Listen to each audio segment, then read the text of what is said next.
apa yang dikatakan oleh Gus Baha, apa yang dikatakan oleh UAS, apa yang dikatakan ulama yang lain yang mengisbat Ba'alwi itu, jika dikaji dengan paradigma filsafat ilmu pengetahuan, maka pandangan tersebut sesungguhnya kita bisa melihat adalah hanya masuk dalam wilayah ulumuddin yang memiliki sifat monodisiplin. Ya, paradigma monodisiplin dalam studi agama itu adalah basisnya, sekali lagi, adalah merupakan ilmu-ilmu abad pertengahan. Berbeda dengan orang-orang yang sudah memiliki pandangan, sudah punya landasan, pernah duduk di perguruan tinggi, dia pernah membuat skripsi. Tentu pola pikirnya tidak akan lagi, segala informasi yang ada itu adalah dia akan terima saja. Itulah kata Allah, wa may yattabi'u aktsaruhum illa dhanna. Dan akhirnya apa yang disampaikan oleh Kiai Abdul Ahyar adalah tentang qadab, ya. Kepada orang yang menolak adalah kepada Ba'alwi, menganggap bahwa kita adalah kelompok-kelompok yang menganggap Ba'alwi itu adalah keturunan dari orang yang berzina, dari bahkan menuduh berzina kepada baginda Nabi, seolah-olah begitu kan, tadi semua kan itu tidak logis berpikir yang demikian untuk orang-orang yang berada pada abad ilmu pengetahuan, ya. Maka disadarkan oleh baginda Nabi, hei manusia seluruhnya, kalian semua tidak ada kemuliaan derajat di sisi Allah, tadi semua. La fadla li arbiyin ila zamin, wa la fadla li aswada ila al-ahmar illa bitaqwa, kecuali adalah dengan takwa kalian, bukan suku kalian, bukan golongan kalian. Maka sejarah membuktikan sahabat, banyak orang-orang Yahudi yang memiliki kemuliaan.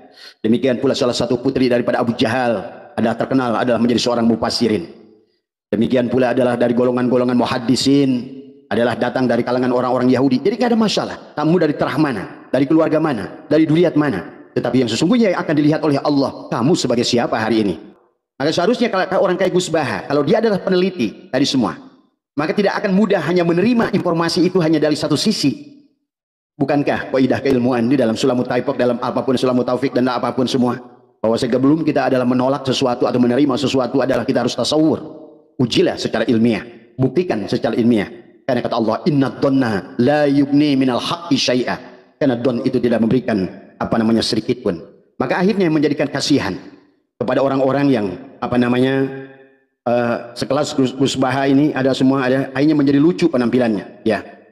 Maka Abah menantang hari ini kepada Gus Baha, kalau Gus Baha bisa menemukan kitab, kalau Sayyid Ahmad bin Isa itu adalah pernah hijrah dan ada buktinya, apakah itu dia dengan bukti filologi, apakah bukti arkeologi atau mungkin kitab, ya.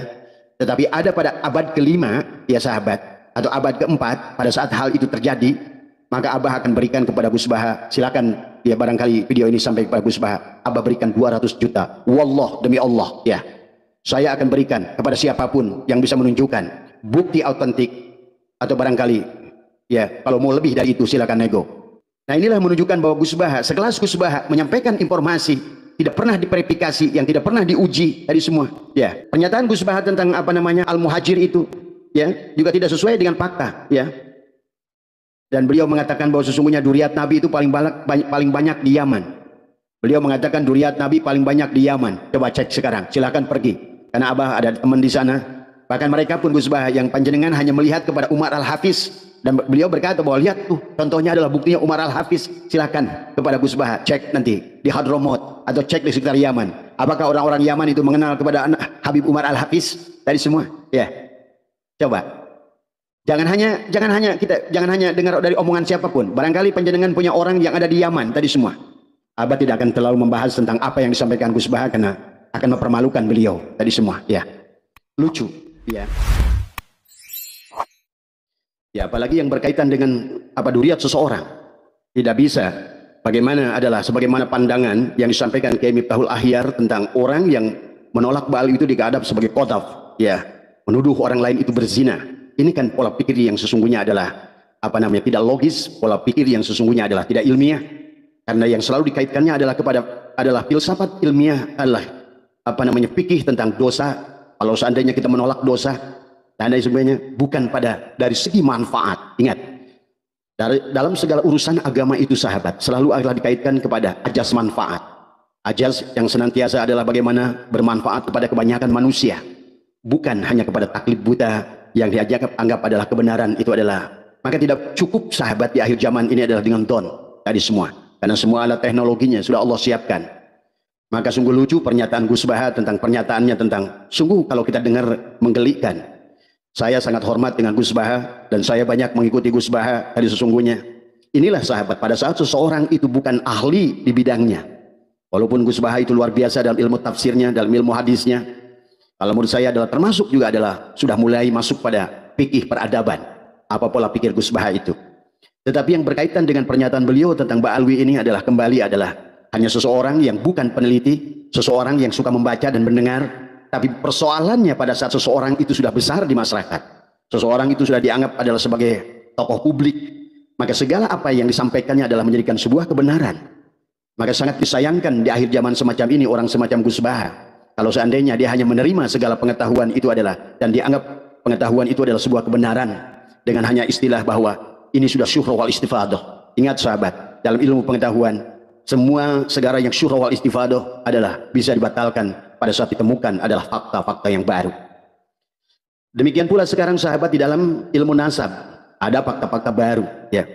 Yang harusnya juga adalah Gus Baha adalah mencari dari sumber yang benar, dari sumber yang kredibel. Tapi inilah pola berpikir yang senantiasa tidak dilandasi dengan landasan adalah ad-dirasah, ya, pembelajaran, ya. Maka dia hanyalah akan menerima informasi dari seseorang atau barangkali membaca dari sesuatu dan itu dianggap kebenaran, dan kemudian beliau menyampaikan betapa bahayanya orang yang sudah dianggap adalah memiliki legalitas kemudian menyampaikan sesuatu adalah apakah dia itu ada tasdik dengan segala sesuatu tanpa tasawur, tanpa penelitian. Tapi memang tidak bisa dipaksa sahabat. Maka juga sebuah sahabat yang sudah menolak Ba'alwi, jangan membenci mereka, karena mereka memang adalah seolah-olah bahwa mereka itu berada pada hidupnya di akhir zaman, di abad ilmu pengetahuan. Dia menggunakan produk-produk ilmu pengetahuan, tetapi ada pola berpikirnya adalah menggunakan pola pikir filsafat keilmuan adalah abad pertengahan, yang selalu adalah bersandarkan kepada taklid. Cuma sayang pada saat yang dia taklidi, karena tidak semua informasi itu adalah benar. Tadi semua apa yang dikatakan oleh Gus Baha, apa yang dikatakan oleh UAS, apa yang dikatakan ulama yang lain yang mengisbat Ba'alwi itu, jika dikaji dengan paradigma filsafat ilmu pengetahuan, maka pandangan tersebut sesungguhnya kita bisa melihat adalah hanya masuk dalam wilayah ulumuddin yang memiliki sifat monodisiplin, ya. Paradigma monodisiplin dalam studi agama itu adalah basisnya, sekali lagi adalah merupakan ilmu-ilmu abad pertengahan. Berbeda dengan orang-orang yang sudah memiliki pandangan, sudah punya landasan, pernah duduk di perguruan tinggi, dia pernah membuat skripsi. Tentu pola pikirnya tidak akan lagi segala informasi yang ada itu adalah dia akan terima saja. Itulah kata Allah, "Wa may yattabi'u aktsyaruhum illa dhanna. Inna dhanna la yughni minal haqqi syai'ah." Karena don itu sungguh tidak akan bisa menunjukkan kebenaran sedikit pun tadi semua. Karena itulah innallaha alimun. Sesungguhnya Allah lah yang Maha mengetahui. Berarti itulah ilmu sahabat, ya. Maka landasan ilmu yang ilmiah akan dibutuhkan di akhir zaman ini sahabat, ya. Karena landasan ilmu yang ilmiah bukan hanya terbatas pada fikih abad peradaban yang hanya dosa, tetapi akan diperlihatkan adalah dari segi maslahat dan madarat, ya sahabat. Inilah yang harus diperhatikan. Pendekatan monodisiplin ulumuddin dalam kajian agama adalah pendekatan abad pertengahan. Hal ini wajar karena pada masa abad pertengahan sahabat, ya, kajian agama tidak dipengaruhi oleh ilmu-ilmu pengetahuan, ilmu sosial, ilmu sains dan semacamnya. Barulah muncul adalah tentang kebangkitan pasca Renaissance adalah di barat, ya sahabat, melahirkan filsafat ilmu, ya. Pendekatan monodisiplin dalam mengkaji agama menggunakan satu pendekatan, maka inilah yang akan menyebabkan akhirnya apa yang disampaikan oleh Kiai Abdul Ahyar adalah tentang qadab, ya, kepada orang yang menolak adalah kepada Ba'alwi, menganggap bahwa kita adalah kelompok-kelompok yang menganggap Ba'alwi itu adalah turunan dari orang yang berzina, dari bahkan menuduh berzina kepada baginda Nabi seolah-olah begitu kan tadi semua. Kan itu tidak logis berpikir yang demikian untuk orang-orang yang berada pada abad ilmu pengetahuan, ya. Pendekatan dalam studi Islam yang bersifat monolitik ini memiliki dampak yang hanya searah saja, ya, bukan dua arah. Padahal dalam keilmuan itu adalah harus ada think tank, bukan memberi, tetapi bagaimana adalah ada take and give, adalah saling adalah di antara mereka itu semua, supaya ilmu itu adalah hidup dari semua, ya. Ya kalau seandainya hanya dianggap sebagai adalah sesuatu yang searah, ya, maka tentu saja inilah yang terjadi sekarang, ya. Maka pendekatan dalam studi Islam yang makan jika tadi digunakan dalam pendekatan fikih soal qadab, ya, yang disampaikan oleh Kiai Abdul Ahyar misalnya, maka kemaslahatan yang diperolehnya hanya terjadi pada Ba'alwi saja tadi semua. Ba'alwi terlindungi dengan sendirinya dan terjaga kehormatannya karena mengkaji nasab Ba'alwi jika memiliki kesimpulan yang berbeda dari status quo. Selama ini dianggap nasab Ba'alwi adalah tersambung pada Rasulullah, maka yang berbeda dari status quo itu akan digeser persoalan dosa, dan tidak dosa di akhirat, bukan soal kemaslahatan. Ingat sahabat, Dalam ilmu fikih, ya sahabat, mungkin Anda dalam keadaan darurat, maka babi pun boleh dimakan. Itu kan sudah ajas maslahatan tadi semua. Termasuk juga adalah menggunakan vaksin tadi semua, ya. Maka hari ini sahabat, kalau kalian bersandar kepada fikih-fikih peradaban, tentu saja segala apa yang sekarang ini terjadi di, maaf ya, contoh adalah kemarin COVID, kita diuji dengan COVID.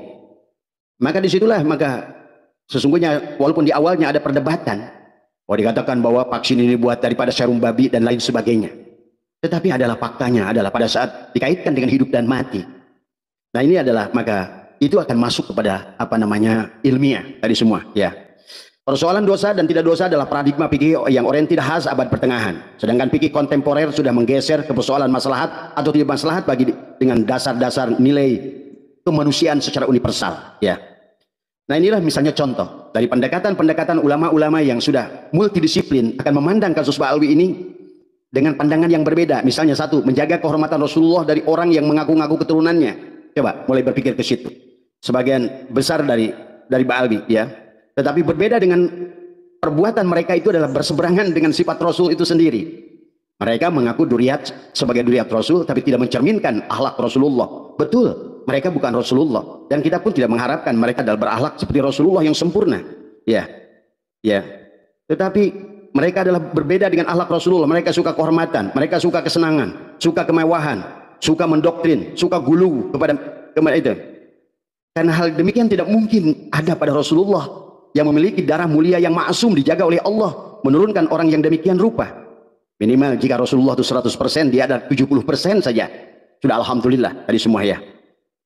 Jadi ini kalau seandainya kita dilihat kasus Mbak Alwi ini dari aspek adalah multidisiplin, dari segi maslahat dan madharat tadi semua. Yang pertama adalah tentu yang menolak ini bukan untuk menolak duriat Nabi, untuk menolak dari orang-orang yang mengaku duriat Nabi tetapi tidak mencerminkan adalah kepada duriat Nabi. Maka segala perbuatan mereka itu akan menjadi kebenaran, padahal akhlak mereka adalah jauh daripada akhlak-akhlak orang-orang yang beriman misalnya tadi semua. Kemudian yang kedua adalah dampak dari pengakuan keturunan Rasulullah masuk ke wilayah sosial yang menyimpang pada nilai-nilai agama Islam secara universal. Kita lihat banyak menyaksikan bagaimana mereka adalah mendawir, ya. Mereka menganggap bahwa mereka adalah sebagai pemegang kunci. Coba kalau seandainya orang-orang yang tadi yang monodisiplin tadi adalah berpikirnya ilmiah tadi semua, harusnya adalah tidak buta mata untuk menyaksikan apa ya kenyataan yang ada tadi semua. Bah, inilah yang harus kita pahami. Bahkan mereka itu dengan nyata-nyata adalah membulak-balikan hadis, dan kemudian juga membuat dalil-dalil khurafat yang sangat jauh. Sebetulnya kalau membiarkan mereka dari segi maslahat akan menghancurkan Islam itu sendiri. Ya, sesungguhnya banyak orang yang awam ilmu agama akibat doktrin para pengaku keturunan Rasul ini menjadi salah kaprah dalam memahami nilai-nilai universal agama soal keadilan, egaliter, persamaan dan sejenisnya. Karena sahabat, di dalam Al-Quran tidak pernah mengajarkan kepada kita adalah tentang hal yang demikian. Adalah tentang bagaimana adalah mengkultuskan tentang seseorang. Itulah baginda Nabi bersabda, an-nasu li Adam, manusia itu dari Adam, wal Adam maniturab, dan Adam itu adalah dari tanah, la fadla li arabiyyin ila zawin. Tidak ada kemuliaan orang Arab di luar Arab. Dan pada dasarnya adalah dalam Islam itulah kesetaraan tadi semua. Bahkan baginda Nabi Muhammad mengajarkan kepada kita bagaimana menyuapi orang Yahudi buta 12 tahun. Bagaimana baginda Nabi Muhammad juga adalah menyayangi pendeta Nasrani yang selalu memberikannya kotoran unta. Bahkan baginda Nabi Muhammad menyayangi seorang Majusi yang selalu meludahinya. Nah inilah sahabat yang sesungguhnya yang ingin diajarkan oleh Allah dan Rasulnya adalah bagaimana kita adalah memiliki persamaan tadi. An-nasu li Adam, manusia dari Adam, wal Adam manit turab, dan Adam itu dari tanah. Maka disadarkan oleh baginda Nabi, hei manusia seluruhnya, kalian semua tidak ada kemuliaan derajat di sisi Allah tadi semua. La fadla li arabiyyin ila zamin, wa la fadla li aswada ila al-ahmar illa bitaqwa. Kecuali adalah dengan takwa kalian, bukan suku kalian, bukan golongan kalian. Maka sejarah membuktikan sahabat banyak orang-orang Yahudi yang memiliki kemuliaan. Demikian pula salah satu putri daripada Abu Jahal adalah terkenal adalah menjadi seorang mufassirin. Demikian pula adalah dari golongan-golongan muhaddisin adalah datang dari kalangan orang-orang Yahudi. Jadi tidak ada masalah. Kamu dari terah mana, dari keluarga mana, dari duriat mana. Tetapi yang sesungguhnya yang akan dilihat oleh Allah, kamu sebagai siapa hari ini. Kalaupun kamu benar adalah seorang Gus misalnya, ayah kamu adalah seorang ulama besar, seorang aulia. Tetapi sesungguhnya tidak berbanding lurus dirimu dengan ayahmu itu. Ya. Karena yang akan dilihat itu bukan dirimu, tetapi adalah yang mulia itu ayahmu, yang mulia itu kakekmu. Tetapi memiliki dampak sosial pada saat seseorang mengaku Gus, tapi dia tidak mau bisa memberikan citra apa yang dilakukan oleh ayahnya. Tadi maka pengakuan dirinya kepada orang yang mulia itu hanyalah akan berdampak kepada penghinaan kepada orang-orang itu sekalian, ya sahabat. Banyak orang awam ilmu agama akibat doktrin para ini tadi semua jadi salah kaprah dalam memahami nilai-nilai universitas tadi, ya, sehingga terjadilah sesuatu yang disebut yang terjadi pada Belanda itu tadi semua. Mereka adalah berkasta-kasta, mereka adalah berkelas-kelas, menganggap diri mereka adalah golongan kelas 1. Nah inilah yang terjadi. Akibatnya apa? Pada saat mereka sudah ditetapkan, bagi anda yang silakan senang mempelajari baik tulisan-tulisan Snokor-Gronyo, Panderplas, maupun ada tulisan adalah dari seorang Huub de Jong, ya, seorang penulis Belanda, kalian akan menyaksikan, ya, bagaimana siapa Mbak Alwi ini dari awal. Maka seharusnya kalau orang kayak Gus Baha, kalau dia adalah peneliti tadi semua, maka tidak akan mudah hanya menerima informasi itu hanya dari satu sisi. Bukankah kaidah keilmuan di dalam Sulamut Taifok, dalam apapun Sulamut Taufik dan apapun semua, bahwa sebelum kita adalah menolak sesuatu atau menerima sesuatu adalah kita harus tasawur, ujilah secara ilmiah, buktikan secara ilmiah.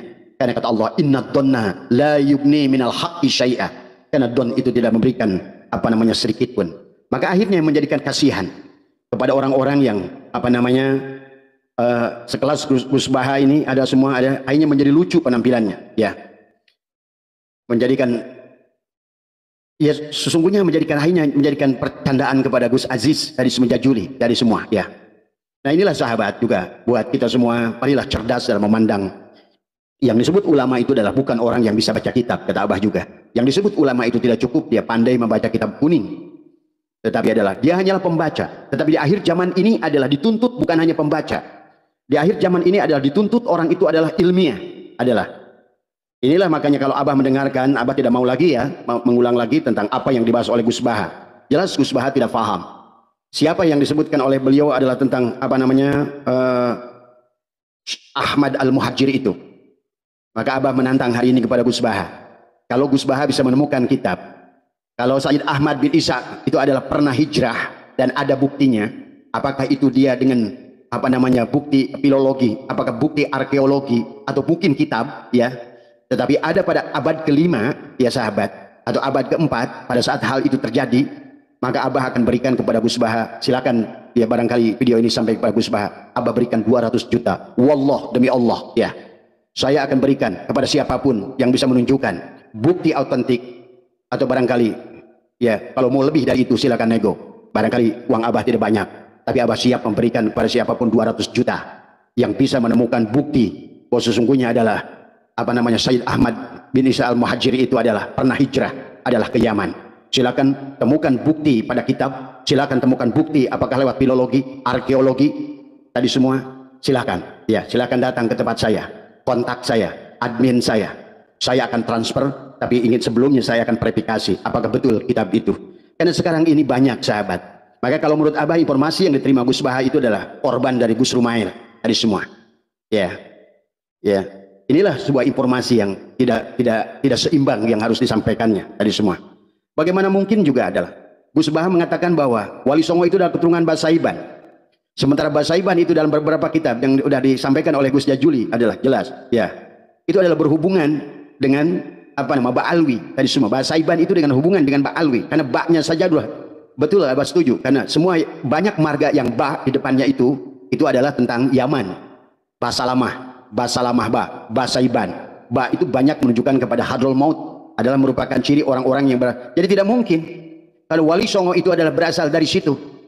Nah inilah menunjukkan bahwa Gus Baha, sekelas Gus Baha menyampaikan informasi tidak pernah diverifikasi, yang tidak pernah diuji tadi semua, ya. Bahkan sebagaimana apa yang disampaikan Kiai Imaduddin Utsman tadi semua, tidak ada kitab yang menjelaskan abad ke-4, abad ke-5, abad ke-6, abad ke-7, abad ke-8. Barulah abad ke-9 tentang mengisahkan tentang orang, ya, yang bernama Ubaidillah tadi semua, ya. Maka Basaiban ini kalau kita lihat dalam kitab itu jelas-jelas adalah merupakan terah keturunan adalah Faqih Muqaddam tadi semua, ya.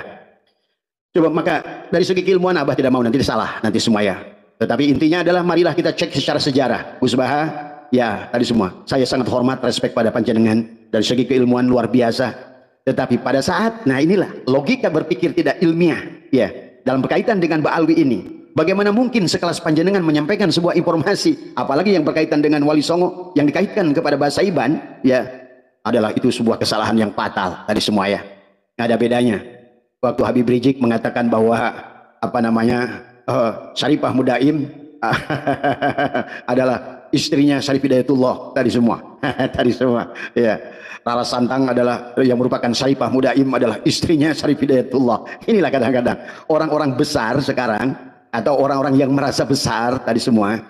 Tapi masalahnya sekarang inilah zaman ya sahabat. Maka lihat orang-orang yang memiliki follower yang banyak itu bukan berarti dia itu adalah orang berilmu. Tapi inilah fakta di akhir zaman ini menjadi bahaya orang-orang yang menjadi ikutan kemudian pada saat menyampaikan sesuatu. Maka jangan aneh kenapa Raffi Ahmad digunakan, karena dia adalah memiliki follower yang banyak tadi semua. Banyak yang digunakan oleh Mbak Alwi adalah orang-orang yang memiliki basis massa yang besar, tapi kemudian digunakan untuk mencapai apa yang diinginkannya dari sahabat. Ya, inilah ya kemudian banyak hal ya tentang juga Gus Baha juga yang berkaitan dengan sebetulnya sekarang sudah ketemukan arkeologi tentang makam makam Nabi Hud di Yaman itu juga harus dipertanyakan ya sekali lagi. Coba kata Abah juga pelajari sejarah kenapa Abrohah ingin menghancurkan Ka'bah itu pahami. Kenapa dia Abrohah itu membangun adalah Ka'bah palsu di Son'a tadi semua ya. Coba ya Abah bukan ahli sejarah, Abah bukan ahli genetika, tapi setiap kita membaca itu adalah akan mendengarkan dari sumber yang sangat masuk akal dan ilmiah tadi semua, didukung dengan bukti-bukti dan fakta-fakta keilmuan. Sebagaimana Kiai Imaduddin Utsman adalah seorang peneliti yang luar biasa, yang landasannya selalu mendasarkan kepada ilmiah, kepada bukti, kepada fakta tadi semua ya. Dan pernyataan Gus Baha tentang Al-Muhajir itu ya juga tidak sesuai dengan fakta ya. Dan beliau mengatakan bahwa sesungguhnya duriat Nabi itu paling banyak di Yaman. Beliau mengatakan duriat Nabi paling banyak di Yaman. Coba cek sekarang, silakan pergi. Karena Abah ada teman di sana. Bahkan mereka pun Gus Baha yang panjenengan hanya melihat kepada Umar Al-Hafiz.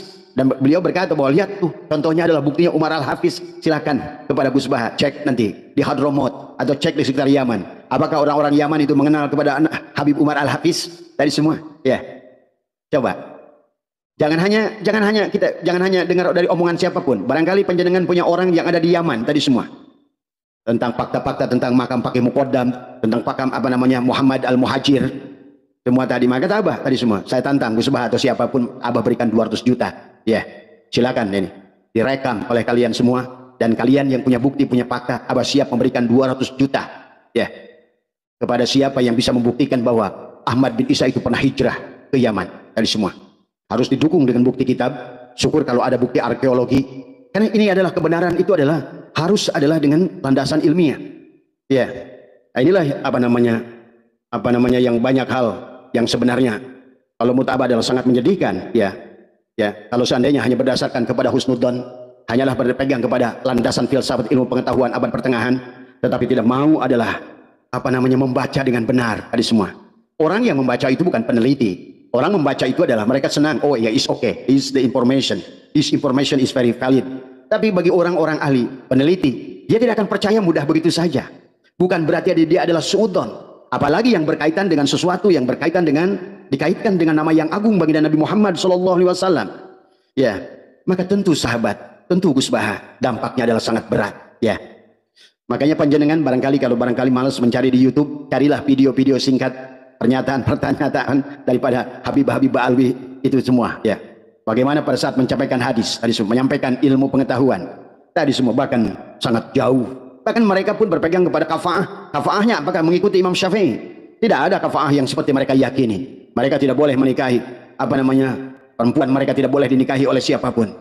Tapi mereka dengan seenaknya menikahi siapapun dan mereka meninggalkannya tanpa bertanggung jawab ya. Nah inilah ya. Kembali lagi kata Abah juga yang berkaitan dengan segala sesuatu ada ahlinya. Fas'alu ahla dzikri in kuntum la ta'lamun. Gus Baha cukup saja duduk membahas tentang tafsir, tapi juga tentang tafsir juga sekarang sesungguhnya juga kita harus mulai cerdas tentang tafsir itu tadi semua. Ya, kita sudah ada pada abad ilmu pengetahuan. Sekarang banyak ilmu pengetahuan membuktikan kebenaran Al-Qur'an. Maka kalau tidak pernah ilmiah kita semua, sahabat, orang Islam akan terus tertinggal sampai kapanpun. Apalagi kalau kalian stop pada abad pertengahan. Filsafat ilmu pengetahuan yang kalian pegang hanyalah kepada usuluddin, hanyalah kepada monodisiplin, tidak mau melihat tadi semua. Ibaratkan kuda, ini kan bukankah tadi semua, maaf ya, tidak mau Abah menyimpangkan dengan Dajjal tadi semua. Dan Dajjal itu mata satu tadi semua ya, hanya melihat kebenaran itu dengan mata yang satu. Kita punya dua kacamata. Itulah kenapa dalam ilmu pengetahuan kita harus memandang dengan dua kacamata. kita udah punya dua lubang ini di sini. Pandangan syariat, pandangan secara hakikat, yang tentu saja adalah dijembatani dengan pandangan secara ilmiah. Ya ini ya, tadi semua. Abah tidak akan terlalu membahas tentang apa yang disampaikan Gus Baha karena akan mempermalukan beliau. Tadi semua, ya. Lucu, ya, tadi semua. Semoga ini adalah barangkali dengan adanya banyaknya sekarang tanggapan kepada Gus Baha, demikian juga kepada yang lain-lain ya, ulama-ulama yang masih mengisbat Pak Alwi itu, Abah mengerti adalah kalian hanya mengaitkannya tadi kepada pola pikir fikih adalah abad pertengahan yang kaitannya dosa perdosaan. Betul, dosa itu urusan Allah sesungguhnya. Tadi semua ya, tetapi yang harus didahulukan sekarang ini adalah tadi ajas maslahat manfaat tadi semua ya. Kalau seandainya mengisbat Pak Alwi itu adalah memberikan maslahat, is fine tadi semua ya. Kalau seandainya mereka itu adalah menjadikan rahmatan lil alamin fil alamin, it's fine. Maka bagi Abah lebih senang orang ngaku palsu tapi adalah menunjukkan akhlak-akhlak Rasulullah yang baik, yang benar, daripada mengaku-ngaku duriat seseorang tetapi dia tidak mampu, tubuhnya, bicaranya tadi semua. Kan Abah menyaksikan dari kalangan kalian itu bicara khutbah aja kayak maki-maki orang.